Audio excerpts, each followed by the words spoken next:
Vamos agora meditar na palavra do Senhor, como tinha dito a vocês. Quero pedir a vocês que abram suas Bíblias aí em 2 Reis, capítulo 4, versículo 29 até o 37. 2 Reis, capítulo 4, dos versículos 29 até o versículo 37. Eu quero falar um pouquinho sobre essa coisa difícil, essa missão dura que todos nós temos, que é criar filhos. E criar filho é uma coisa muito difícil, porque o objetivo de criar um filho vai além de criar um filho para ser um bom homem, uma boa mulher nesta vida. Se você conseguir seu filho ser um bom homem e uma boa mulher neste mundo, né, e ele for uma pessoa correta, honesta, minimamente honesta, não é? Você já terá sido um pai bastante louvável. Mas o objetivo de um pai é muito mais do que criar um bom homem e uma boa mulher. O objetivo dos pais é levar os seus filhos até a salvação de Jesus Cristo. Então, o objetivo de um pai vai além desta vida. Você, na vida do seu filho, você deve ser o meio pelo qual ele vai alcançar a salvação. O objetivo de um pai é levar o seu filho até o céu, para que ele esteja eternamente com Deus, vivendo numa eternidade com Deus, através do ministério de seus pais. Esse é o objetivo de um pai. Na minha opinião, é um objetivo muito difícil. Porque quando a Bíblia fala que eu tenho que evangelizar as pessoas, ela dá uma liberdade para mim, né? Você vai pregar o mundo, vai pregar o evangelho a toda criatura. Só que alguns vão aceitar, outros não. Deus não vai cobrar de mim se as pessoas aceitaram ou não. Ele vai cobrar de mim se eu anunciei o evangelho ou não. Mas se eles aceitaram ou não, Deus não vai, né? Isso aí está na consciência de cada um. Mas o meu filho não. Porque o meu filho, eu tenho todo o tempo do mundo para fazer isso. É diferente de você anunciar, evangelizar uma pessoa. O teu filho, você tem toda a sua vida. Você tem muitos anos, pelo menos 20, 25 anos. O tempo que ele tiver contigo é o tempo que você tem para influenciá-lo para a salvação. Então, você tem tempo para isso. Essa realmente é uma missão difícil, uma grande responsabilidade. Talvez a maior responsabilidade que um ser humano possa receber, além da sua própria salvação, a salvação de mais uma pessoa, o seu filho. Dura missão, e eu quero ajudar os irmãos, se puder, dando algumas recomendações e alguns conselhos sobre algumas coisas que vocês precisam saber sobre os seus filhos. E quero contar uma história para vocês. Eu falei do texto de 2 Reis, capítulo 4, versículos 29 a 37, e eu gostaria de contar a história que desemboca nesse texto. Porque é uma história bem longa, e nós não vamos ler a história toda, mas eu preciso contá-la para você saber o que está acontecendo aqui na cena que a gente vai ler. E sem essa história inteira, você não vai conseguir entender o que está acontecendo. Acontece o seguinte, o profeta Eliseu, ele era um grande homem de Deus, aqui no início do livro de 2 Reis. E o profeta Eliseu, ele viajava pela terra de Israel, e ele sempre passava por uma cidade chamada Sunem. Nas suas caminhadas, ele passava por essa cidade, e havia uma mulher que morava nessa cidade. Ela era uma mulher sunamita, nós não sabemos o nome dela, mas sabemos que era a mulher que morava em Sunem, portanto ela é chamada, e até hoje ela é conhecida como sunamita, que significa que ela morava em Sunem. Essa mulher, ela sempre via Eliseu passando, e Eliseu acho que era meio amigo da família, e ele sempre passava na casa dela, tomava um café com ela, e almoçava com ela e o marido. E aí um dia ela chegou para o marido e falou, olha, eu estou achando que o profeta Eliseu, ele sempre passa aqui, e a gente podia fazer um negócio bacana para ele. Por que a gente não arruma um quarto aqui na nossa casa? E ela então sugeriu ao marido que fizessem um quarto para Eliseu. E Eliseu, toda vez que passasse, que ele dormisse naquele quarto. Provavelmente eles tinham uma casa grande, e aquele quarto seria então o quarto de Eliseu, uma espécie de pousada, antes que ele pudesse seguir viagem no dia seguinte. E aí o homem achou bacana a ideia e fizeram então um quarto para o profeta, colocaram nesse quarto, e os móveis, eles estão aqui, né, os utensílios do quarto, eles são citados no texto, uma cama, uma mesa, uma cadeira e uma lâmpada. Foram as quatro coisas, então, que constavam neste quarto. Eliseu chegou, viu o quarto, ele ficou muito animado, ficou muito feliz, gostou muito daquilo e viu naquilo um carinho muito especial feito por ele, de uma mulher que tinha muito respeito pelo ministério do profeta, e ele, feliz com aquilo, resolveu fazer um bem à sunamita. E Eliseu ficou pensando, o que eu posso fazer por eles? O quê? E aí Eliseu percebeu que era difícil fazer um bem, porque era uma família que vivia bem, eles tinham tudo, não faltava nada para eles, e não havia nada que pudesse fazer por eles, mas tinha uma coisa que essa família não tinha. Ela não tinha filhos, porque a sunamita ela era uma mulher estéril, não tinham filhos. E aí Eliseu pensou, tá aí, né? Não tem filho, e se eu orasse a Deus e Deus desse um filho para esta mulher? O marido dela, o texto diz que já era velho, e Eliseu então chamou a mulher e disse, olha, eu vou fazer um bem, já que vocês foram bons para mim, eu vou fazer um bem a vocês. E Eliseu diz então para a mulher, daqui a 1 ano, vocês terão um filho. Daqui a 1 ano, você vai ter um filho. Essa mulher, então, ela era o sonho dourado dela, era tudo que ela queria. E ela queria tanto aquilo, mas ela queria tanto. E era uma coisa que ela ansiava tanto, que quando Eliseu disse isso, o efeito foi contrário. Ela queria tanto um filho que ela duvidou de que aquilo pudesse ser. Não, peraí, isso é brincadeira, não é? É algo, eu quero tanto e agora você está dizendo que eu vou conseguir? E aí ela diz para Eliseu uma frase registrada na palavra, não mintas, meu senhor, homem de Deus, não mintas a tua serva. Quer dizer, não brinca comigo sobre isso, não é? É uma área muito sensível da minha vida, então não faz assim, é muita judiação falar que eu vou ter um filho, porque realmente é algo que eu gostaria muito e não tenho nenhuma esperança de que isso vá acontecer, então não fale isso. Mas ela está falando com um grande homem de Deus, não é qualquer coisa, é o profeta Eliseu. E aí, então, Eliseu garante, então espere, daqui 1 ano isso vai acontecer.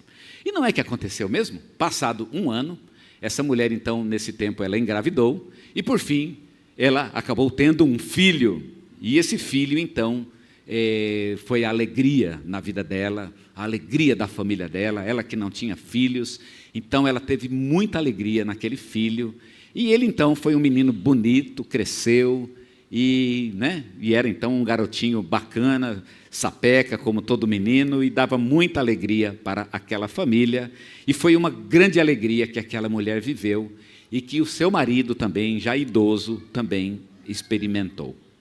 Um dia esse menino estava no campo, o texto diz que eles tinham uma fazenda, e esse menino estava lá no campo, na fazenda, e aí de repente, no meio da fazenda, ele deu um grito, ele disse, ai minha cabeça, e quando ele disse, ai a minha cabeça, ele caiu e ele desmaiou. A mãe pegou aquele menino, colocou no colo, e o pai, na verdade, pegou o menino no colo e o levou para a mãe. E a mãe então pegou o menino no colo, na sua própria casa, ficou segurando, e ele estava realmente muito ruim, ele estava muito mal, e aquele menino, era de manhã quando isso aconteceu, ele ficou no colo da mãe até o meio-dia. Quando chegou ao meio-dia, o menino morreu no colo de sua própria mãe. Aquela mulher pegou o menino, colocou o menino na cama e chamou o seu servo, e pediu ao servo que trouxesse a ela uma jumenta. Aliás, pediu ao marido que desse a ela uma jumenta. Mas, curiosamente, ela não disse ao marido que o menino tinha morrido. Ela simplesmente pediu a jumenta. Eu quero uma jumenta. E ela, então, e o marido, ele deu a ela, emprestou a ela, então, uma das jumentas. Ela pegou aquela jumenta, ela pegou também um servo, e ela foi até o Monte Carmelo.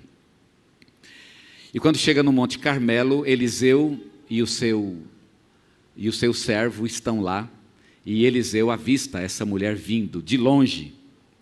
Geazi vê primeiro, ele diz para Eliseu, ali vem a sunamita. E aí Geazi então, ele perguntou, como está o seu marido? E a mulher disse, meu marido está bem. E Geazi pergunta, e como está o teu filho? E a mulher disse, está tudo bem, Ela não quer falar com Geazi, ela quer falar com Eliseu. Meu negócio aqui é com Eliseu. E aí então, quando Geazi pergunta, ela diz que está tudo bem. Ela então se aproxima e quando chega perto do profeta Eliseu, ela se joga aos pés de Eliseu e em prantos, ela começa a chorar nos pés de Eliseu. Eliseu tenta tirar essa mulher dos pés. Eliseu não, Geazi, que é o servo de Eliseu, ele corre até o profeta e tenta tirar a mulher, mas Eliseu pede a Geazi que fique tranquilo, deixe até que ela desabafe. E passado um tempo, essa mulher encontra coragem para falar com o profeta. Ela pergunta: meu senhor, eu pedi ao Senhor um filho? E Eliseu precisa admitir: não, você não me pediu nenhum filho. De fato, a ideia foi de Eliseu e não daquela mulher. Eu pedi ao Senhor um filho. Eliseu disse: não, você não pediu. Ela faz uma segunda pergunta: eu não disse ao Senhor, não me enganes. Lembra que eu disse isso? Não me engane. E Eliseu responde: sim, você disse que eu não deveria enganá-la. E aí Eliseu então percebe que alguma coisa está errada.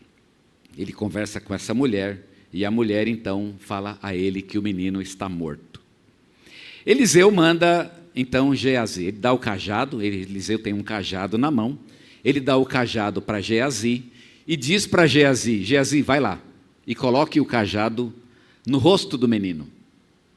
Geazi pega o cajado de Eliseu, ele monta uma jumenta e ele segue o caminho. Mas a mulher não vai, a mulher não sai de lá e ela diz para Eliseu o seguinte: tão certo como vive o Senhor e tu vives, eu não te deixarei. O meu negócio aqui é contigo, não é com o teu servo. Foi você que me falou e é você que vai resolver esse problema. E Eliseu percebe que ele não vai se livrar fácil dessa mulher e de que é ele mesmo quem tem que ir pessoalmente até aquela casa. Geazi então vai na frente. E aí então, quando Geazi chega na casa, e é interessante que a cena coloca Geazi chegando primeiro, e Eliseu chegando logo depois, uma vez que ele foi um pouco atrás, e poucos instantes depois, Eliseu chega àquela casa. E é então que eu quero ler para vocês o que aconteceu quando eles chegaram nesta casa. Vamos ler então capítulo 4, como eu disse a vocês, versículo 29. Disse o profeta a Geazi: cinge os lombos, toma o meu bordão contigo e vai. Se encontrares alguém, não o saúdes, e se alguém te saudar, não lhe respondas. Põe o meu bordão sobre o rosto do menino. Porém disse a mãe do menino: tão certo como vive o Senhor, e vive a tua alma, não te deixarei. Então ele se levantou e a seguiu. Geazi passou adiante deles, e pôs o bordão sobre o rosto do menino, porém não houve nele voz, nem sinal de vida. Então voltou a encontrar-se com Eliseu. Lhe deu um aviso e lhe disse: o menino não despertou. Tendo o profeta chegado à casa, eis que o menino estava morto sobre a cama. Então entrou, fechou a porta sobre eles, ambos, e orou ao Senhor. Subiu à cama, deitou-se sobre o menino, e pondo a sua boca sobre a boca dele, e os seus olhos sobre os olhos dele, e as suas mãos sobre as mãos dele, se estendeu sobre ele, e a carne do menino aqueceu. Então se levantou e andou no quarto uma vez, de lá para cá, e tornou a subir, e se estendeu sobre o menino. Este espirrou 7 vezes, e abriu os olhos. Então chamou Geazi e disse: chama a sunamita.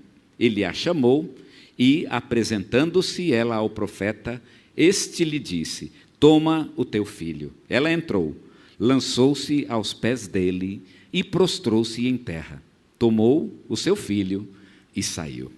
Não é uma história tocante, a história de Eliseu? Eu queria pensar um pouquinho com vocês hoje sobre essa história e como ela pode nos ensinar acerca da criação de nossos próprios filhos. A educação de filhos hoje é um problema enorme, é um problema gigantesco. Me parece que os pais, eles não sabem mais o que fazer. Antigamente, os pais tinham uma vantagem. Para bem ou para mal, eles sabiam o que deveria fazer. Nem sempre eu acho que eles estavam certos naquilo que pensavam. Mas um pai e uma mãe, eles tinham os seus papéis muito bem definidos. Eu acho que todo problema na família moderna começa quando os nossos papéis já não estão muito bem definidos. O homem não sabe muito bem qual é o seu papel, e a mulher também já não sabe. Ela vive numa pós-revolução feminista, onde a mulher ela ainda está tentando encontrar o seu caminho, o seu papel na família, e por falta de sabedoria, de conhecimento dos papéis, as famílias elas têm tido dificuldades em como fazer para criar os seus próprios filhos. Elas não estão conseguindo, principalmente, atacar o principal problema dos nossos filhos, que na verdade também é o nosso principal problema, o pecado. Eu tenho a impressão que quando a gente cria filho, a gente sempre pensa nos filhos tendo um mau comportamento, tendo alguma peraltice, alguma molecagem, sempre tem um nome para aquilo que eles fazem, mas nós como pais muitas vezes não temos consciência do real problema de nossos filhos. Eles são pecadores, pecadores. Aqui é uma história em que uma criança morre, e a gente até poderia dizer, e não estaríamos errados se disséssemos isso, que o problema dos nossos filhos é uma coisa que Paulo fala em Efésios capítulo 2, versículo 1, e a gente pode então citar o texto bem literalmente. Paulo diz, eles estão mortos nos seus delitos e pecados. Ah, mas o meu filho não, quem está morto é os outros, não é? É os outros lá que estão mortos, lá na rua, lá fora. Meu filho não, e eu preciso primeiro ter consciência disso. Eles estão mortos em seus delitos e pecados. Para vocês terem uma ideia do tamanho do desafio que vocês têm pela frente. Como é que eu vou tratar com alguém que está morto em seus delitos e pecados? E eu quero hoje pensar com vocês sobre como pais, o que podemos fazer então para ajudar os nossos filhos? E como podemos atacar o pecado, que é o principal problema da vida deles? E é esse problema que tem que ser resolvido, especificamente esse. Os pais, às vezes, estão preocupados em dar outras coisas para os seus filhos. Uma boa educação, isso realmente é maravilhoso e muito importante. Uma vida digna, o filho sempre vai andar bonito, com boa roupa. Eu acho que está muito correto e é bom fazer isso. Talvez uma recreação de vez em quando, e as crianças precisam brincar, os adolescentes precisam brincar. Tudo isso é verdade e tudo isso está correto. Mas o problema central não é uma boa educação, uma vida digna, uma boa alimentação. O problema central do filho, ele é espiritual. Se o seu filho se perder, não é porque ele teve uma educação boa ou ruim. Se ele se perder, é porque você não atacou o problema central. Você não atacou o pecado que habita no coração dele, e é aí que está todo o problema. A primeira e a maior de todas as preocupações deve ser esta. Eu quero ler o verso 34, que já lemos aqui, mas quero lê-lo novamente, que de todos aqui talvez seja o mais enigmático desse texto, e quero tirar algumas lições deste texto, porque foi o método que Eliseu usou para trazer aquele menino à vida. E não é muito diferente do desafio que nós como pais temos, trazer os nossos filhos de volta à vida. A vida com Deus, a comunhão com Deus. Como eu posso fazer isso? Como isso é possível?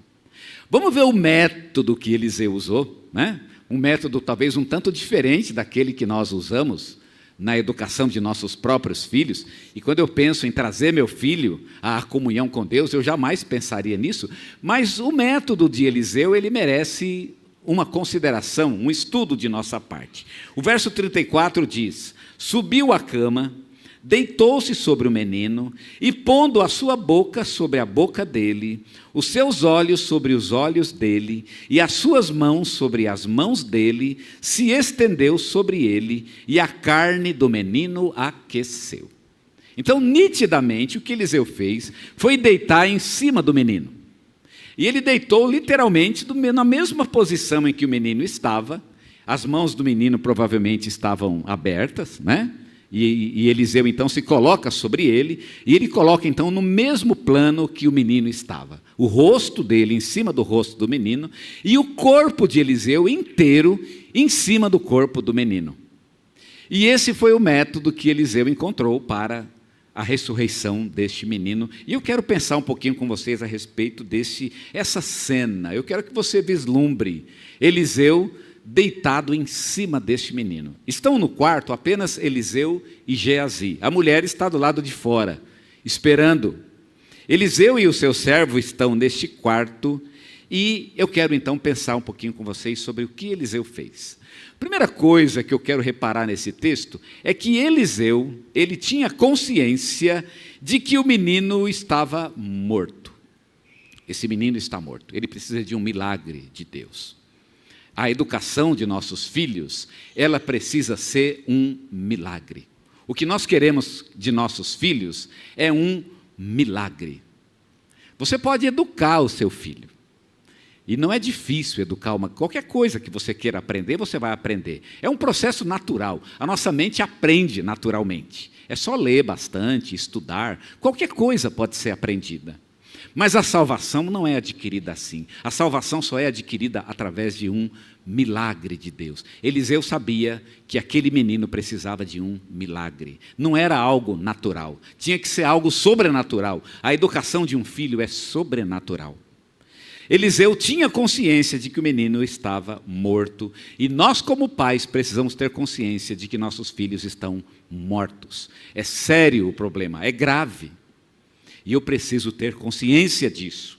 Segunda coisa que vejo em Eliseu é que ele coloca então uma espécie de... ele transmite algo dele para este menino.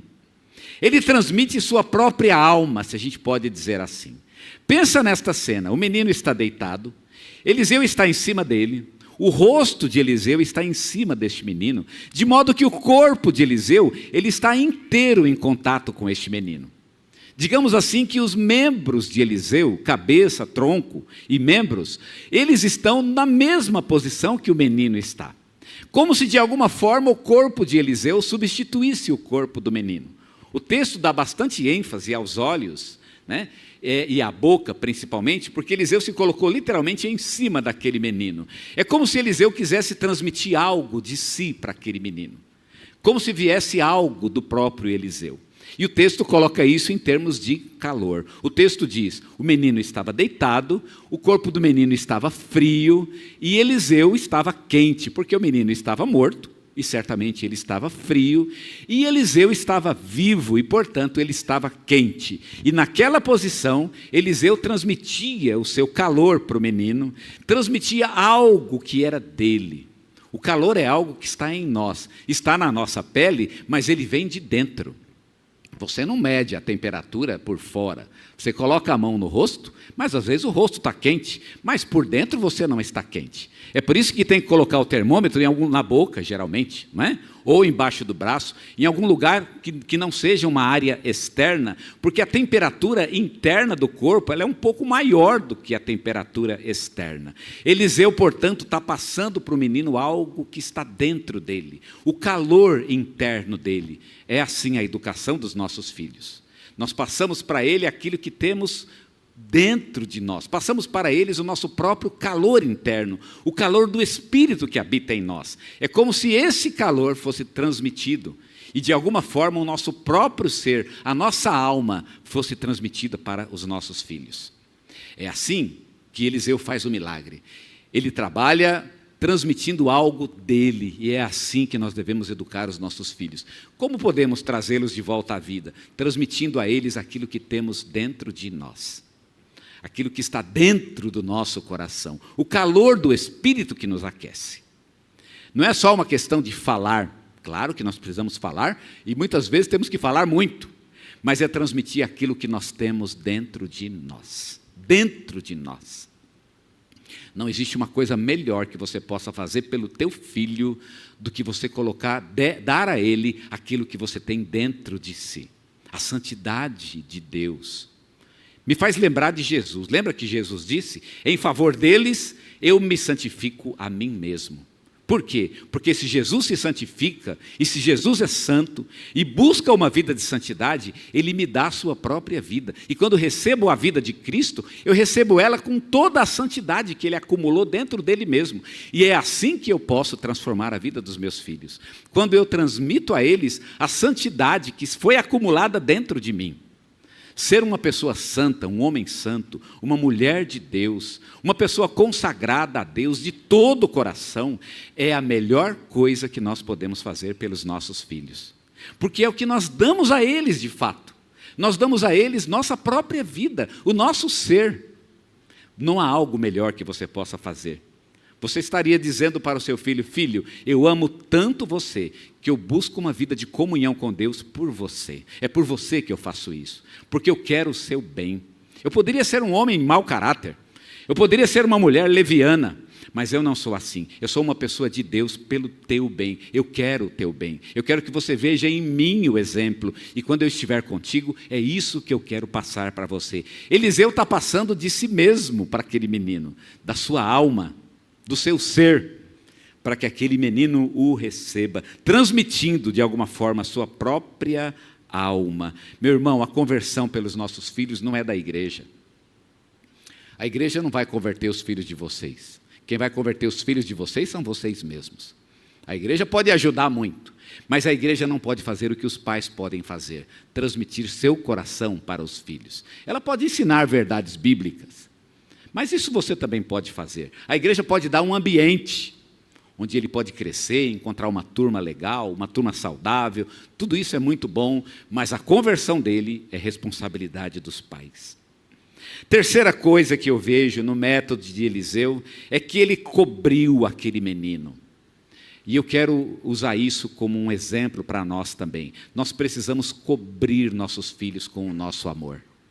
Olha que cena tocante, Eliseu deitado em cima daquele menino, cobrindo totalmente aquele menino. Ele era uma criança, e você pode imaginar que o corpo de Eliseu era um corpo grande. Então, se você olhasse para aquela cena, você veria o corpo de Eliseu, mas provavelmente você pouco veria, ou nada veria do corpo do menino. O menino estava coberto por Eliseu. Eliseu estava de roupa, provavelmente uma capa. Então aquela capa, ela deve ter se arrastado, ela deve ter se expandido pela cama, e aí você talvez não visse o menino. E se você olhasse, você só veria o profeta Eliseu. O menino estava coberto. Sabe o que eu preciso fazer com os meus filhos? Eu preciso cobri-los. E o que significa cobrir? Significa cobrir com amor, com oração e com cuidado. Nossos filhos precisam de cobertura de amor, de oração e de cuidado. E como é grato ao Senhor e aos nossos filhos quando nós damos a eles esta cobertura. Eles precisam ser cobertos de amor. Deus nos deu esse ministério, cobri-los com o nosso amor. E eles precisam se sentir cobertos. Não é gostoso a gente estar coberto, a gente está no frio, né? E aí é gostoso aquela noite fria, quando você se cobre e você se sente aquecido. Há um sentido espiritual, emocional, onde as crianças também se sentem protegidas, se sentem amadas. E esse é o nosso papel como pais. Nós os cobrimos com o nosso amor e com o nosso cuidado. É uma maneira também como os conduzimos a Cristo. E por fim, a última verdade que quero destacar é que nós precisamos continuar insistindo até que a obra de Deus seja completa. Quando é que termina a obra de Deus? Eu não sei, mas eu tenho que continuar insistindo. Observa aqui que na primeira vez o menino ele não foi curado. Nós lemos aqui do versículo 35 para frente, que Eliseu então se deitou sobre o menino, e no verso 35 ele se levantou, andou pelo quarto uma vez, de lá para cá, e tornou a subir, e se estendeu sobre o menino, e só então ele espirrou. Aqui a palavra espirrou, talvez ele tenha tossido, né? Provavelmente, e ele tossiu algumas vezes, e quando tossiu, ele acordou. Irmãos, Eliseu não conseguiu na primeira. Ele se deita sobre o menino, mas o menino não tem reação. E o que Eliseu faz? Eliseu caminha pelo quarto, ele volta, vamos novamente. Olha a lição para nós, nós temos que insistir um pouco mais. Talvez tenha muito pai que tenha desistido. Não desista do seu filho. Confia na obra que Deus está fazendo na vida dele. Acredita que Deus está fazendo e continua cobrindo ele. Cobre ele com amor. Ofereça a sua vida, seus valores. Ofereça aquilo que Cristo colocou no seu coração a ele e espere para ver o que Deus há de fazer na vida dele. Mas insista, não duvide. Aquele menino estava morto e Eliseu caminha pelo quarto e ele volta, deita-se novamente e então Deus faz a obra, Deus faz o milagre. Os pais precisam insistir com os seus filhos. Deus nunca desistiu de você e é por isso que você está aqui hoje. Então nunca desista daqueles que Deus colocou diante de você, enquanto ele viver neste mundo. Não importa para onde vá, o que faça, não importa em que pecados ele se envolva, não importa quão distante ele esteja de você, ele é sua responsabilidade. Insista, ainda que em oração, mas insista com Deus, ele é sua responsabilidade, e é você e ninguém mais que deve pegar na mão dele e conduzi-lo à presença de Deus. Então você pode se colocar diante de Deus assim, pedir a Deus essa graça, essa força, e Deus vai ajudar você a fazer isso.